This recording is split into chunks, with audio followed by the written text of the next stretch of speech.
मनसे अध्यक्ष राज ठाकरे आणि उद्धव ठाकरे यांच्यातील ऐतिहासिक मनोमिलनाच्या कार्यक्रमात संजय राऊत आणि चंदू मामा उपस्थित होते। या दोन्ही ठाकरे बंधूंच्या मनोमिलनासाठी या दोन्ही नेत्यांनी वारंवार प्रयत्न केले होते। त्यामुळे या ठाकरे भावांच्या भेटीचे साक्षीदार आणि भावुक क्षण स्टेज खालून अनुभवणाऱ्या या दोघांनीही युतीची घोषणा जाहीर झाल्यानंतर त्यांना स्टेजवर बोलावण्यात आलं।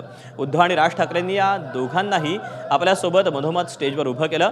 यावेळी संपूर्ण ठाकरे कुटुंब देखील स्टेजवर उपस्थित होतं। या ऐतिहासिक क्षणी ठाकरेंचे लाडके चंदू मामा भावुक झाल्याचं पाहायला मिळालं। दोन्ही भाच्यांना अनेक वर्षांनंतर एकत्र मंचावर बघून चंदू मामांच्या डोळ्यात आनंदाश्रू तरळले।